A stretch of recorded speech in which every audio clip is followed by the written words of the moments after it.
Every Tuesday night. Every Tuesday night. It's harder than the 30 weeks of grinding rugby league. Oh, I know that feels too.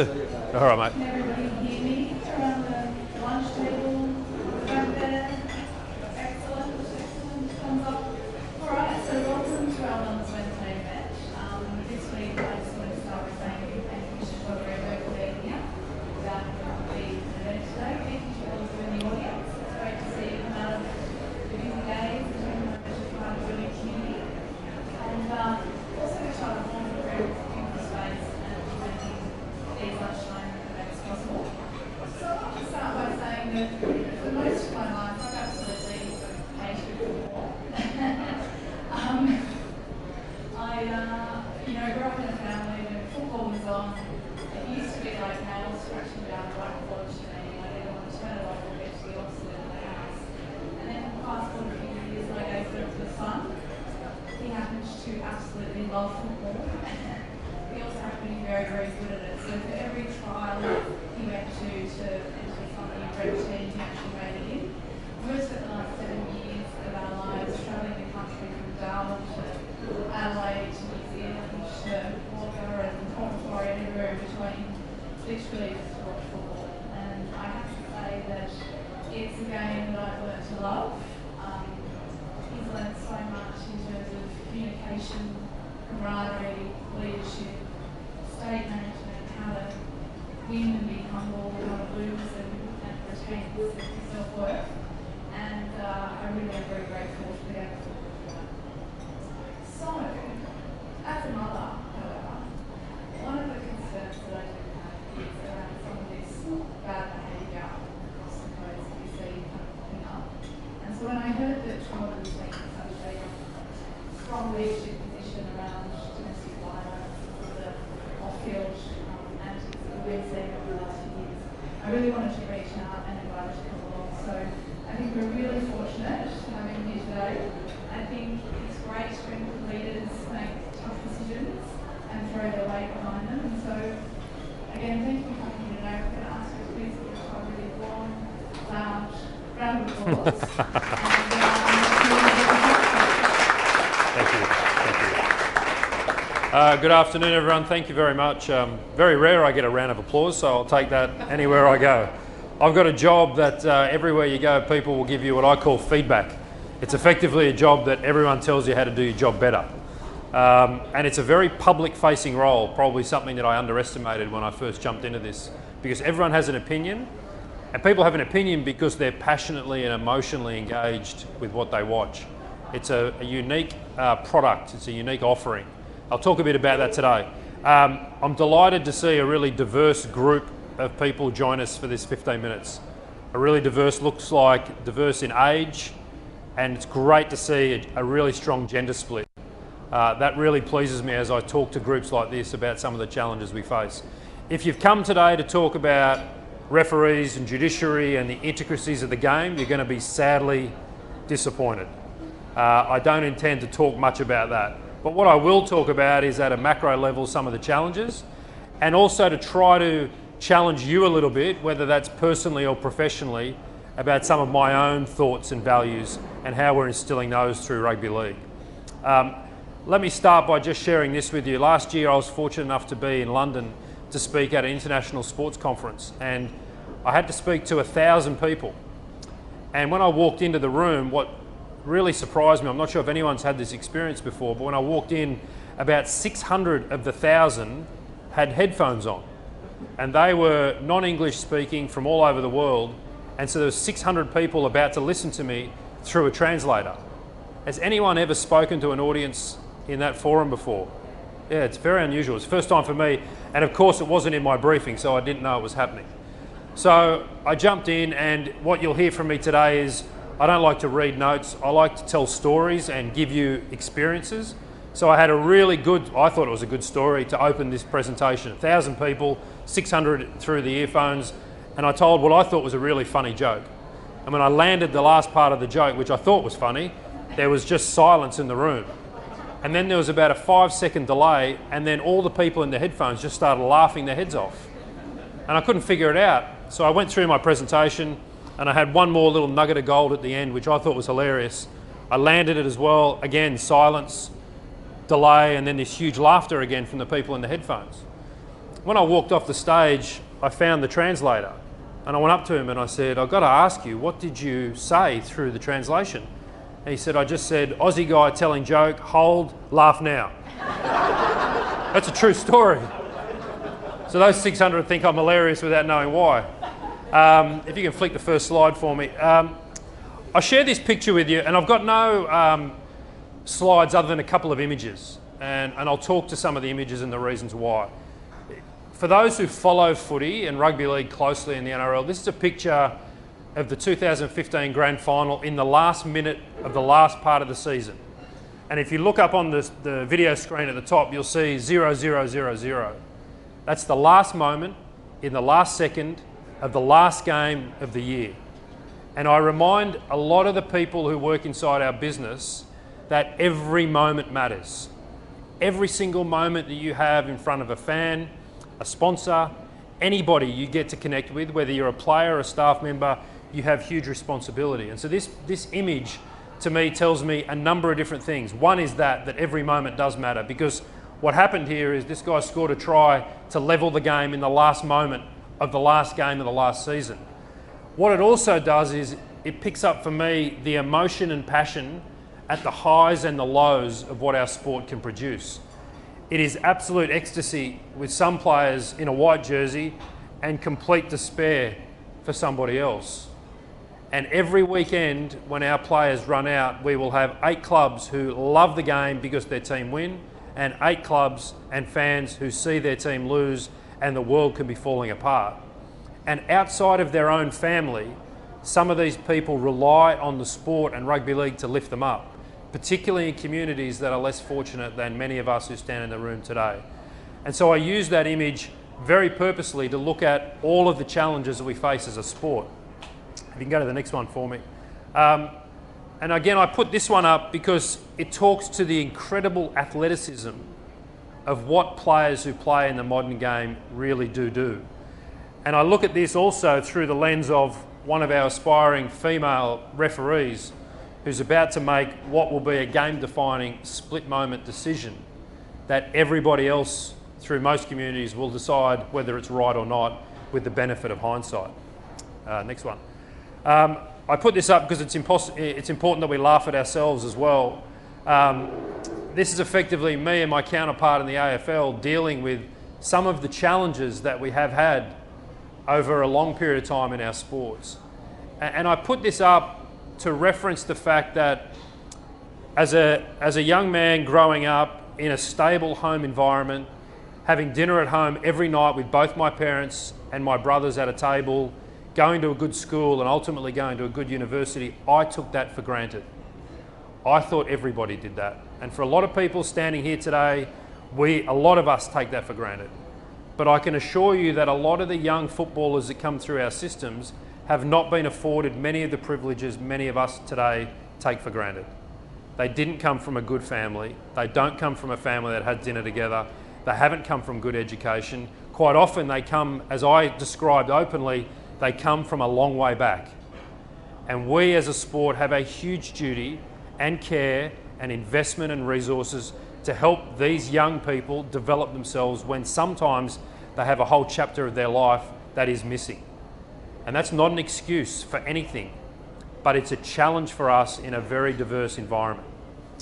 Next one. And I do that specifically with the changing environment that we live and work in. Because with the demands of social media and the ability for this next generation to connect, we have to understand those challenges and how they impact us. And these are real challenges for us. You know, many of us in the room as children would enjoy an experience and then tell people what happened. Nowadays, people don't tell you what happened, they tell you what's happening. They tell you about it in real time. And so what tends to happen from that, if you can go past the next one, you can go to the next one as well, is a picture like that. This was last year. We had a great pleasure and privilege at the NRL to host the 2 Royals that were here, Megan and Harry. And we hosted them at one of our community events about what rugby league does in our communities, particularly around diversity and inclusion. And this was a photo taken as they came into the building. What it tells me is there's probably one person there who really enjoyed that moment, but everybody else trying to capture it in a way that talks about the experience as it's happening rather than it happened. And for a lot of us, we need to stop and reflect, particularly as parents, about what is important and how do we actually make an impact on others about that. Next one. The best leaders, I think, who run big organisations can explain their strategy in one sentence. And it's not easy sometimes in a complex business. Ours is as simple as this. We want to see, my definition of success is more people playing the game and more people watching the game. That's as simple as I can make it. Our strategy is to see more people playing and more people watching.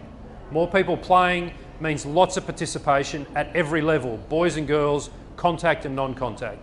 And more people watching it is really about filling stadiums, great TV and broadcast numbers, and importantly, an opportunity is around our digital. And we do that through the 3 pillars, which I'm not going to talk to specifically, but I'm going to call out a couple of examples. We do an enormous amount. The game does an enormous amount in communities and does an enormous amount to give back. And there's lots of examples of these.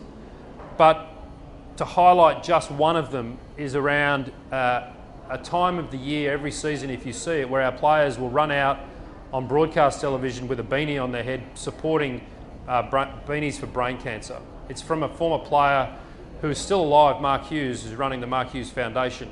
And every part of the rugby league community gets on board to raise literally millions of dollars, but tens and tens of millions of dollars of advocacy and public support about this insidious disease.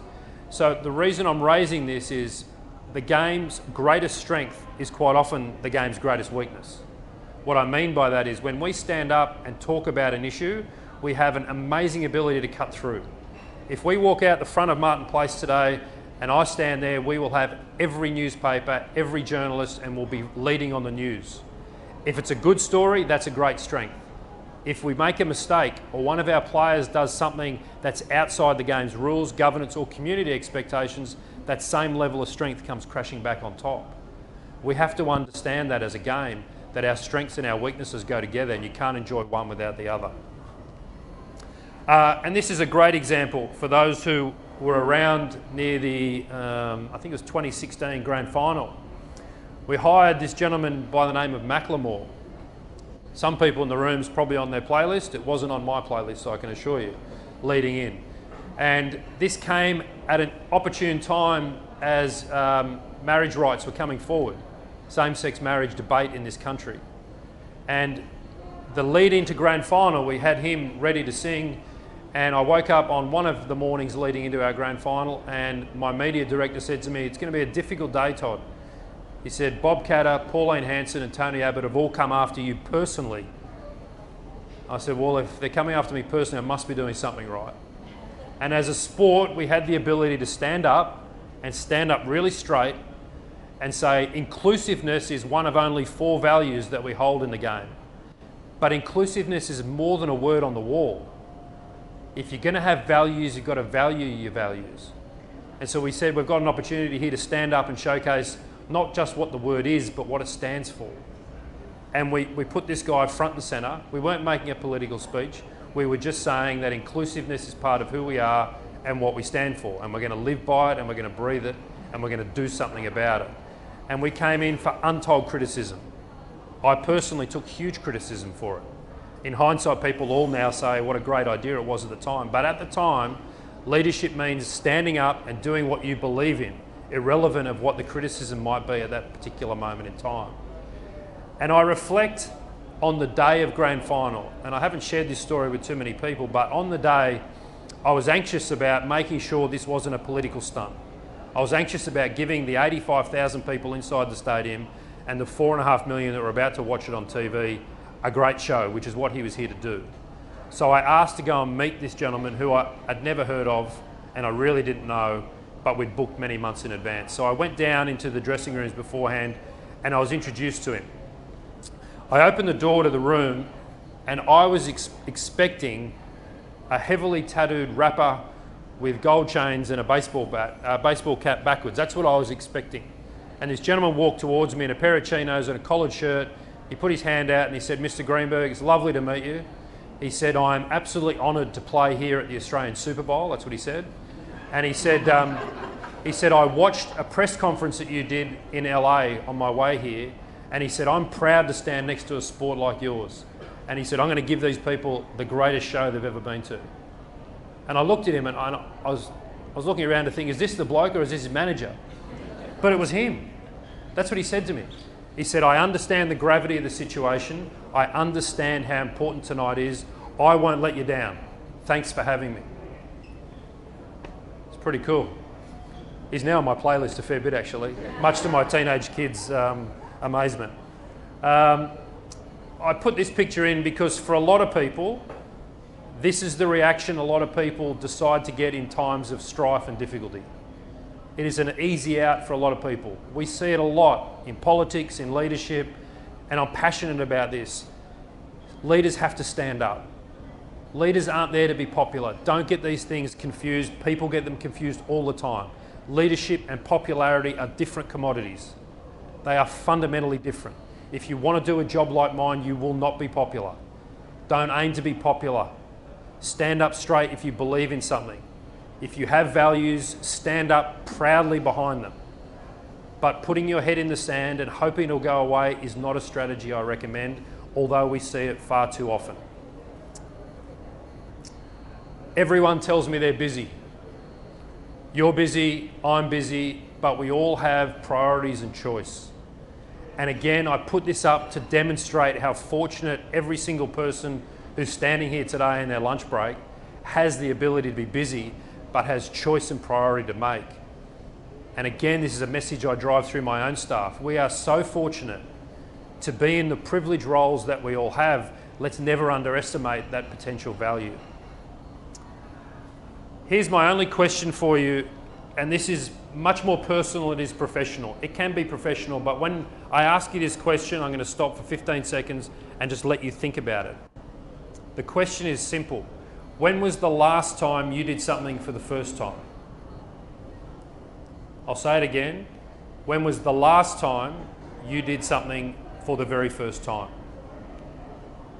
Now there's some children here who will be able to answer that question in a nanosecond, because children have no fear of failure because they actually don't know what it feels like. For most of us in this room, if you're still sitting there trying to figure out when was the last time you did something for the first time, maybe just test yourself on your risk appetite, because it's really important to do things for the first time regularly and often. So in this environment, I won't ask you for an example, but I'll share with you one of my own examples, because this is the question I challenge my own staff with every week. When was the last time you did something for the first time? It can be as simple as exercising. It can be as simple as changing one of the fundamental parts of your diet. It can be big, it can be small, it can be indifferent, but it can mean something to you. So if you go to the next picture, this is something I did for my wife for our 20-year anniversary recently. I actually didn't do it. I paid someone to do it, but I did do it.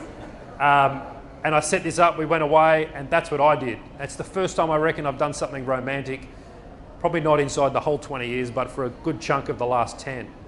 And people will choose little things or big things of which to do. But if you think about this on the way out today, and the only thing you remember is when was the last time you did something for the first time, and it takes too long to think about it, push yourself strongly, whether it's professional or personal, and try that yourself. This is my last picture, and I reckon I'm pretty much right on time. The last part, and if you've sort of drifted off for the last 15 minutes, take this part with you and put it into your own professional and personal lives. We have this in our business every day, calling random acts of kindness. Paying it forward, however you want to describe it, a random act of kindness is one of the great gifts we can all give. And it can be as simple as that. It really can be. And I really encourage you to use your opportunity as community leaders. All of us have this opportunity, no matter what the title and role of your professional job is, to provide random acts of kindness along the way. They are not only great for the people that you're providing it to, but they are great for your internal soul.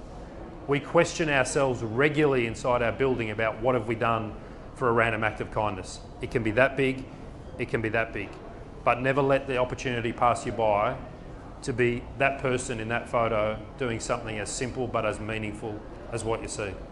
Thank you for having me here on your Wellness Wednesday. It's been a delight to spend some time with you. Thank you, and enjoy the footy season if you're watching. Thank you.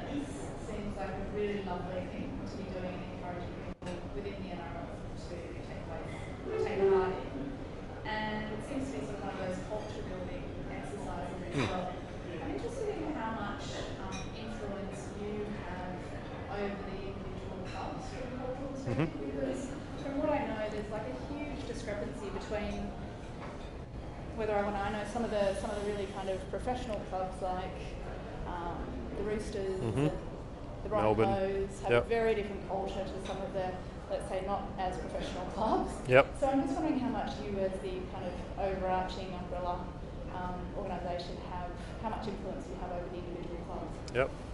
That's a great question. You're right, we've got 16 clubs. In through that 16 clubs, about 500 registered NRL players, 500 young men aged between 18 and 35, earning an average income of about $350,000. Big profiles, big egos, and as I said, some come from a long way behind. Those cultures are really important, and we have significant influence over the environments, but we don't call all the shots, and ultimately that's our challenge. I've long maintained that the best cultural environments in the best clubs come from within, come from the senior players, come from the senior leaders who call out behaviour that's not appropriate and call out those consequences for those sorts of things as well. And I'm seeing a real shift inside some of these places, but we have problems. We genuinely have problems from time to time. Some at a level that goes to morality and others that go to real criminality. And we have to protect the game. So the recent no-fault stand-down provision where a player who's charged with a serious criminal offence has been stood down and can't play, that is met with an enormous amount of debate, some good, some bad. Again, going back to that discussion I had before, I don't care if it makes me popular or not. That's the right decision. Our decision is to protect the brand and reputation of the whole sport, not just of an individual. And sometimes the right decisions aren't popular. That doesn't necessarily make them wrong. Anyone have a question?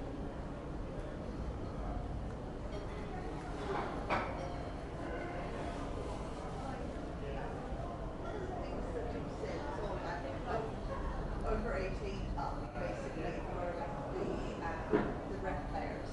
What about the ones that are 14, 16, 18 coming up? They're the ones that we need to be educated. Yeah, absolutely. So education for sort of 14, 16, 18. We run modules for all of our junior players in age groups starting at 13.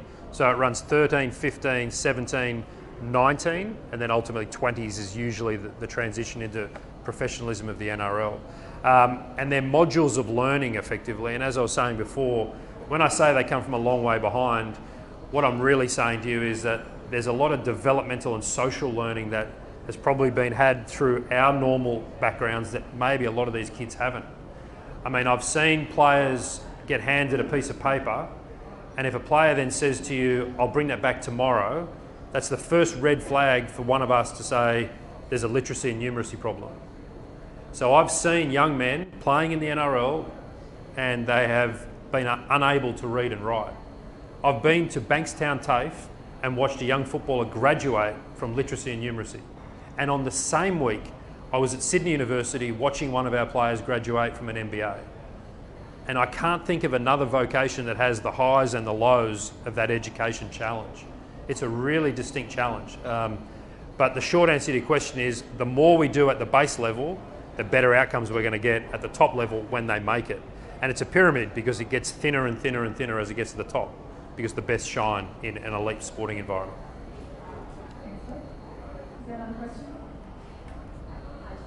you. That was really good actually. I just want to know, and this is not ethical, but just on a personal level, how do you feel about Matt Lodge being allowed back into the game after watching the video footage of what happened in the US? Yeah, it's a good question. It's one I get regularly. What he did was horrific, and he spent 2.5 years outside of the game. So effectively, he made that terrible error and has paid a significant price, albeit he should be the last person we're worried about. It should be those victims that went through that ordeal. But we have to ask ourselves a question about, are we going to give someone another opportunity to come back in and use the game to progress their life, or are we going to simply close the door and not allow those people back in? And so we have to satisfy ourselves at some point that someone like Matt Lodge has made an error. He's been through a program, he's been through a rehabilitation, he's paid a price in the community and legally. Are we prepared to put him back inside? Now, my answer to you now will be slightly different to what it was 12 months ago, because I think with the litany of issues we've faced, it has to be harder for players to come back in than it ever has been before. And that's a view that's probably not universally shared, but I think that's where we have to be. I've said this a few times, it's an absolute privilege to play, it's not a right. And there's a lot of footballers who think it's a right, and it's not. To put the badge on and run out and represent millions of adoring fans, that's a real privilege. And for those who continue to do the wrong thing, that privilege will get taken away. Yeah. Yes, sir. Thanks for the presentation, Todd. No worries. We see often that there's a challenge in transition from retirement into normal life. Yep. Not all the players can become commentators or coaches. Yeah. Programs as they are looking to assist in that transition. Yep. Transition is a word used in elite sport a lot now, particularly ours. I had a player some years ago, I won't mention him by name, but he'd finished a stellar career, 18 years as a professional rugby league player, 300 games, one club, role model, etc., etc. And his wife called me about 3 months after and said, my husband keeps coming to me on a Monday and asking me for a plan for the week. Where do I have to be? What do I have to do? Almost what do I have to wear? What time is lunch? He'd lived his life in such a structured environment that he was lost, and we hadn't prepared for that transition anywhere near that we needed to. So I think we're complicit to the problem in this elite sporting environment that they live in a bubble. They genuinely do. They're an elite athlete, and a lot of the time they surround themselves with people who tell them what they want to hear, not what they need to hear. Occasionally we have to straighten these people up and tell them the hard, cold truth, and we need to put them into communities and into workforces to realise the privilege that we just talked about. A lot of them don't understand that until sometimes it's too late. So the short answer is we're spending an enormous amount of money now on transition. We're doing that not just with players but their partners. So they're preparing as they sign their final contract. So it starts 3 years out. We're identifying players in the last part of their transition and working for the 24, 36 months leading into the end. Because I say to them, it's the beginning, it's not the end. It's the beginning of your football career, but it's the start of the next phase of your life. So don't see it as an end point, it's a start point. But it's a real challenge for a lot of these guys. If they've done well and they've had good advice, they start from a very good spot, mid-30s, they own some assets and they can transition. But those who haven't been prepared find it awfully difficult.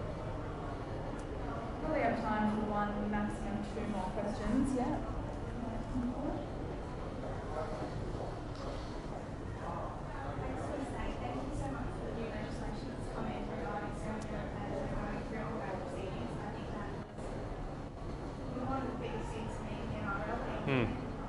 Thank you. Yeah. I just wanted to ask, what's going forward going to be something to stop these players from going out acting this way when they're growing that they're in these strict regimes to say they obviously no one's right and what's wrong. Yeah. They don't care that if this happens, they can sit down.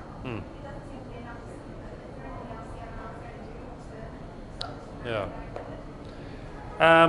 Look, that's a hard one to answer outside of all of the things we are doing. I mean, when you effectively take someone's livelihood away from them and that privilege to play, that message at some point must sink in. It must sink in with these guys that you're in a privileged position, you've got an amazing